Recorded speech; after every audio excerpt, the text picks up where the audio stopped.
Right, so we're diving into a separate piece today, chapter 12 specifically. And, well, it's a tough one. It's where things get, well, pretty tragic, actually. We're going to be talking about a terrible accident Oh. and, uh, and a whole lot of difficult emotions. But we'll unpack it all, I promise. Yeah, no, it's definitely a turning point in the story. You really start to see the cracks forming. Yeah, right off the bat, we're thrown right into this incredibly intense scene. Finney falling down those marble stairs at Devon. And the way the author describes it, it's not just like, oh, he fell. He really makes you feel it. Like with the other students, their reactions, Brinker, he just like takes charge instantly. And then there's Phil Latham, the wrestling coach. Yeah. And he steps in with the first aid. Right. It's like everything just slows down in that moment. Yeah, and I think it's interesting how the author uses all this contrast to kind of build that tension. So you've got this sense of urgency, because someone is seriously hurt, but then at the same time there's this really eerie stillness to the scene, like with the hollow sound of everyone's voices echoing in that big grand foyer and those empty windows. It's almost like they're like blank eyes looking out. Yeah. It all just adds to this feeling of foreboding, like something really bad has just happened. Like almost like the building itself is holding its breath. It is, yeah. It's like this heavy, heavy silence. And then, of course, there's our narrator watching all of this happen. And he clearly wants to help. You can tell he desperately wants to do something. But there's this wall between him and Finney. Like you can't quite reach him. Right. And that really kind of highlights just how complex the relationship is, even before the accident. You see the narrator battling all these conflicting emotions, guilt, fear, this feeling of helplessness. It's almost as if on some level he already knows that he's somehow involved in what happened, even if he doesn't fully realize it yet. It's almost like he's in a nightmare or something. He even says at one point that he's got this like double vision, that he's seeing Devon, this familiar place, but it all feels totally unreal at the same time. Like, have you ever felt that way? Like you're totally disconnected from what's around you. I think that's a pretty common reaction to trauma. When something really overwhelming happens, your mind just kind of shuts down. The narrator's sense of reality is it's like it's fracturing under the weight of what he's seen, and maybe even under the weight of what he's done. Wow, yeah. And then there's this part that always gets me. Finney's being carried away to the infirmary, right? Yeah. And all of a sudden, the narrator gets fixated on this idea of stealing Dr. Stanpole's car. Yeah. It seems so random. So random. But it's a classic defense mechanism. Like when you're faced with something you can't handle, like, overwhelming guilt or fear or grief, your mind, it sometimes latches onto something completely absurd, something meaningless almost. Right. It's a way to cope. Like his brain is just like glitching out. Yeah, exactly. So instead of facing what happened to Finney, his injury, his mind just like goes off on this tangent about stealing a car. Right. And it also shows just how immature the narrator is, and right. his inability to deal with these really intense emotions in a healthy way. So later on, we find him eavesdropping on the adults, the ones taking care of Finney at the infirmary. And this is where it gets kind of strange, maybe even a little bit disturbing. He starts imagining Finney saying all these outrageous things, like making jokes about the medical jargon and, poking fun of the adults being all serious and stuff. It's dark humor. Yeah. But it's there. Yeah, humor can be like that, though. It can be a really powerful coping mechanism, especially when you're dealing with trauma. It allows you to sort of distance yourself from the pain, even if it's just for a little while. Yeah, I guess that makes sense. But it's not just deflection, I don't think. It also says something about their friendship. Oh, yeah. Even in this incredibly stressful situation, he still sees Finney as this mischievous, larger-than-life character. Yeah, totally. It speaks to Finney's, just his enduring spirit, and also to the narrator's deep affection for him. Even in the midst of all this tragedy, their connection, it remains. It does. It's still there. But that connection, it's about to be put to the ultimate test.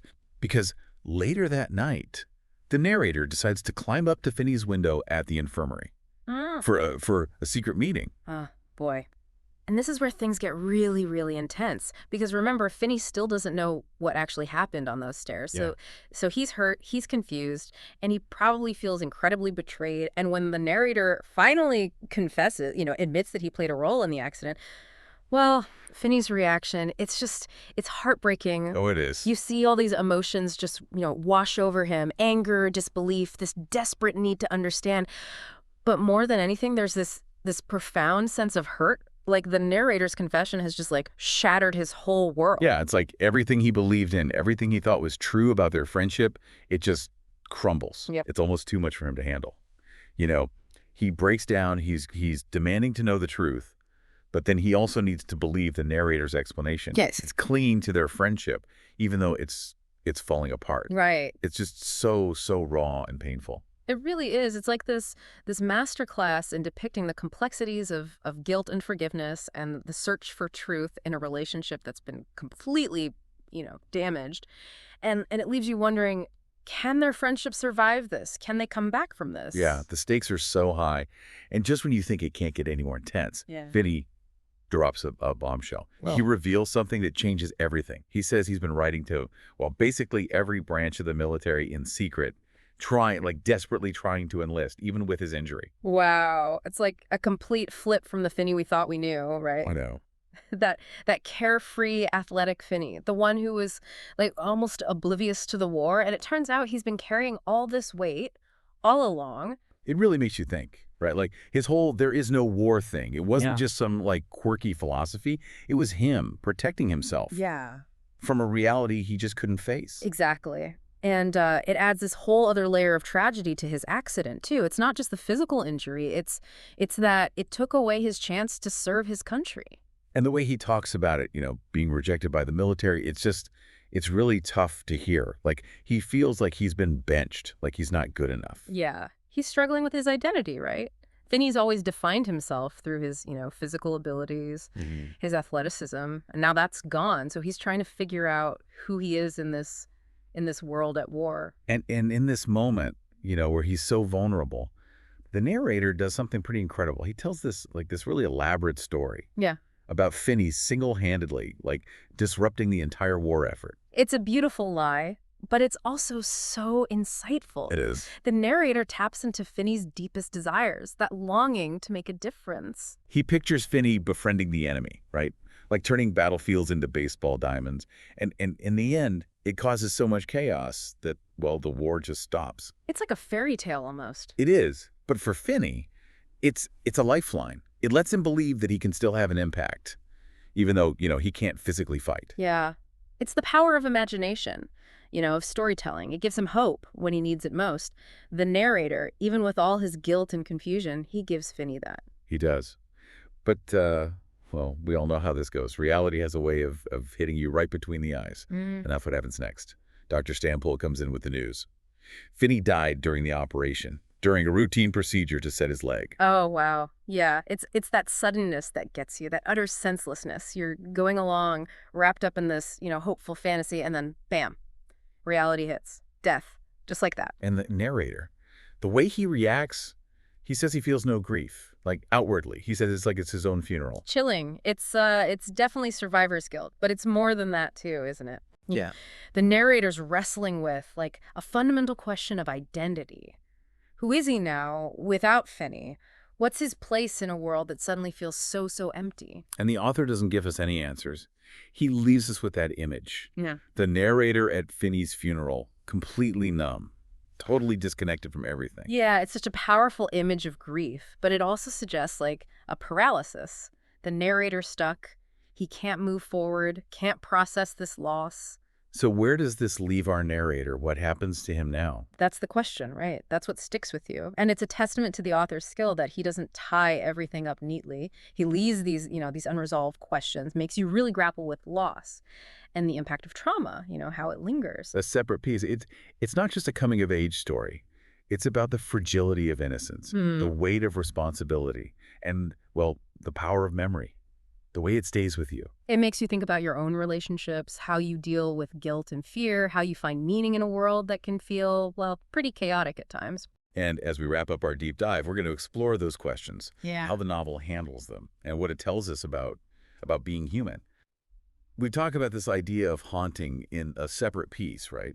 Like how Finney's death, even though it happens, kind of early on in the book, it still casts this huge shadow over everything, over the rest of the story. Yeah, it's like the accident becomes this central point, this axis that the story and the narrator's life just keep revolving around. And it's not just like the guilt. It feels like the war itself played a part. Yeah. Like maybe Finney was a casualty of something much bigger than just falling down some stairs. Oh, for sure. Think about Finney's, his desperation to enlist. His whole thing about the war being a conspiracy, it wasn't just him being naive, it was a way to protect himself. And maybe even the narrator, too, from this reality that was just too much to handle. So even though we don't see like actual battles or anything in this chapter, the war is still there. It's like this presence looming over everything. Right, like a silent character almost, shaping everyone's anxieties, their sense of urgency, and and ultimately their fate. And then there's how the narrator reacts to Finney's death. Yeah. This emotional shutdown, saying it feels like his own funeral. It's unsettling, to say the least. Yeah. Textbook survivor's guilt, but also like something more, right? Yeah. He's grappling with like this huge question of identity. Who is he without Finney? What's his purpose now in this world that suddenly feels so empty? And the author doesn't, give us any easy answers. We're just left with this image of the narrator at Finney's funeral.